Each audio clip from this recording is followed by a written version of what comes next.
Salah satu dari uniknya kehidupan adalah menanti seseorang yang akan menjadi bagian dari separuh perjuangan tanpa tahu siapa, dari mana, dan seperti apa dia. Bahkan, kapankah dua jiwa tersebut akan saling bertemu? Siapa yang tahu? Menarik bukan? Bismillahirrahmanirrahim. Assalamualaikum warahmatullahi wabarakatuh. Perihal penantian seorang muslimah. Mari kita mengutip kalimat dari Ustadz Ahmad Rifai Rifan dalam bukunya The Perfect Muslimah. Begini kalimatnya. Penantian seorang muslimah adalah dengan senantiasa memperbaiki diri. Ketika yang ia damba adalah kekasih yang soleh, maka tiap saat ia tak henti untuk menyolehkan diri. Karena Tuhan hanya akan menjodohkan seseorang dengan orang yang tepat baginya. Yap, betul bukan? Coba deh kita sama-sama tadabburi kembali Quran Surat An-Nur ayat 26. Dengerin yuk. Al-khabithatu lil-khabithina wal-khabithuna lil-khabithat wat-tayyibatu lit-tayyibina wat-tayyibuna lit-tayyibat ulaika mubarra'una mimma yaqulun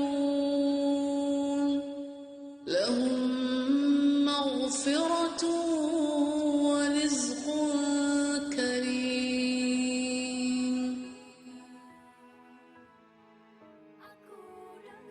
Artinya, wanita-wanita yang keji adalah untuk laki-laki yang keji, dan laki-laki yang keji adalah untuk wanita-wanita yang keji pula.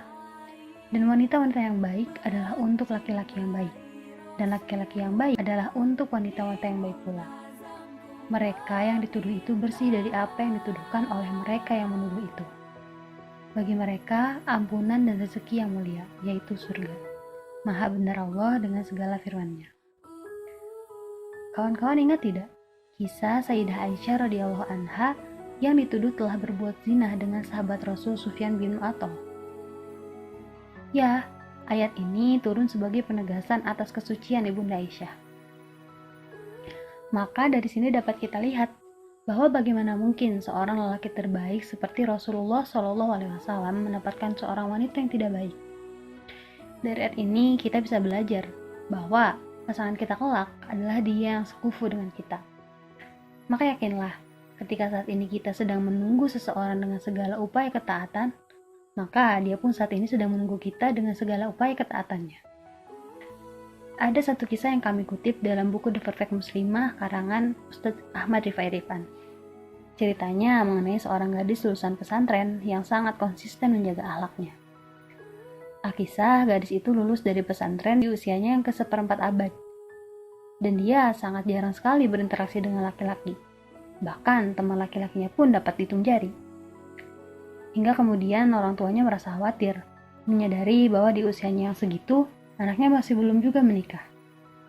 Belum lagi ditambah bisikan-bisikan tetangga yang mulai berkicau mengenai kehidupannya. Tapi gadis ini hanya bisa menunggu dan menunggu bersama keyakinan bahwa Allah sudah mempersiapkan jodoh terbaik untuknya.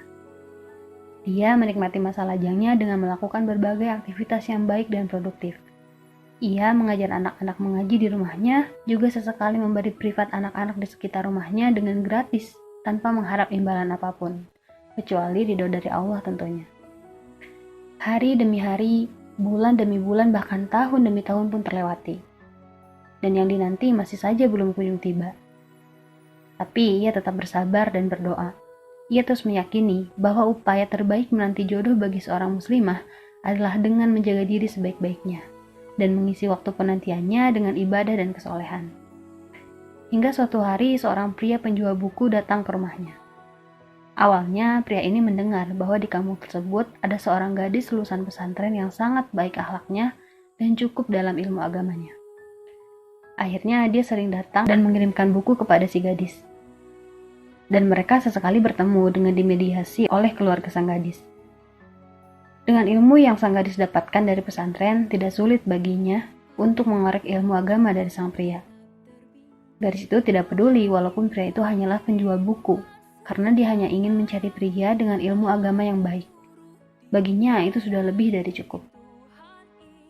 Singkat cerita, tanpa melalui pacaran ataupun tunangan, mereka melangsungkan hitbah. Tetapi beberapa hari sebelum hari hitbah tiba, sang gadis dan keluarganya dibuat terkejut bahwa ternyata pria yang datang melamarnya bukanlah seorang penjual buku, melainkan seorang tokoh masyarakat yang sangat terpandang di daerahnya.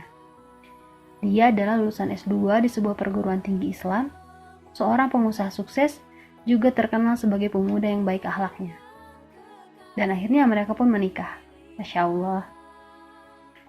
Ya, inilah adilnya Islam.